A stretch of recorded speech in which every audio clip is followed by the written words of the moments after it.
Elke jaar word verskeie seediere, van pikkewyne en seeskilpaaie tot Kaapse pelsrobbe langs die KwaZulu-Natal kus uitgespoel.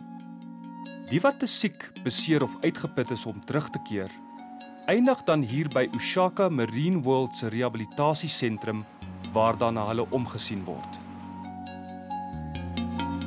Hier word elke individu versorg soos die karet skilpad wat 'n deel van sy swempoot verloor het toe hy deur 'n roofvis aangeval is. Hy moes weer leer swem voor hy terug see toe kon gaan. 'n Beseerde manta wat in 'n haainet verstrik geraak het, is 2 jaar gelede deur die KwaZulu-Natal Haairaad hierheen gebring.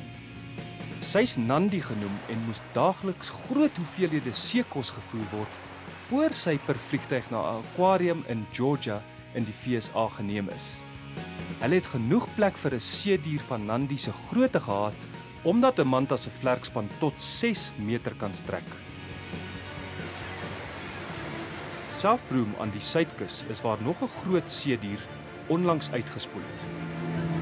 Te uitgeput en honger om terug in die see te kom, is die jong olifantdrop deur personeel van Ushaka gered en na die rehabilitasie-eenheid geneem. En 2 maande later weeg Celso, soos hy nou bekend is, 140 kg. Feitelik dubbel sy oorspronklike gewig. Nes die manta moet hy ook daagliks 'n groot klomp kos gevoer word. Celso se dieet bestaan uit 12 kg calamari, stokvis, sardiens en aanvullings. These are the vitamins for Celso. We have beefies. These beefies are going to be for his fur and essential oils. We have one essential, which is for his liver. And then we also will be giving him 3 B1s. And these 3 B1 tablets are thiamine. And this is for his central nervous system. And it also is to replace any B1 that is lost in the defrosting process of the fish. Celso sal eers vrygelaat word wanneer hy 180 kg weeg.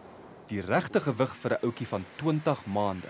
Maar as 'n uitgegroeide bul sal hy enige iets tussen 3 en 4 ton weeg. Hy sal ook klaar vervel het.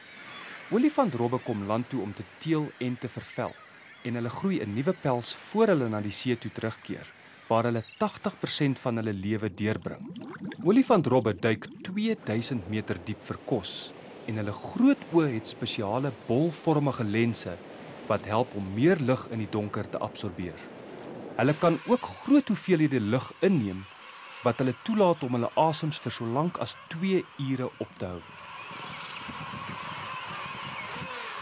Tot hy eendag terugkeer see toe, moet Celso in 'n swembad fiks gehou word en Colette moet sorg dat hy derentyd gestimuleer word en so aktief bly.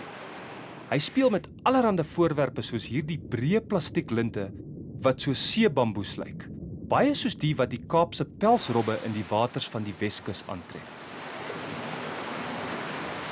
We're exceptionally lucky that the team got there when they did, and they've been able to rehabilitate him to this stage. So as far as we know, it's one of the first in our country for this to actually have happened, and it's not something that happens every day. So that's why it's something that we're obviously trying our very, very best to make sure that it all works out right for the little seal. Maar wat doen 'n jong olifantdrop so ver weg van sy natuurlike habitat af? He's probably from one of the smaller islands, and he would have probably been feeding towards the east of one of these small islands, and he was following some food, and somehow his navigation went wrong and he just got off course and suddenly found himself off the south coast and on a beach. So it just seems to be that he got lost. That seems to be the best explanation we can come up with from the scientific side at this stage. Once we've got him really looking strong and healthy and he's eaten enough and he's sort of fat enough, we feel from all of the evidence that he'd have a very good chance of survival if he's released in good feeding grounds. Celso sal waarskynlik by een van Port Elizabeth se strande vrygelaat word. Hy sal met 'n moniteringsapparaat toegerus word wat inligting na navorsers sal stuur, wat in die toekoms kan help met moontlike gestrande olifantdrobbe.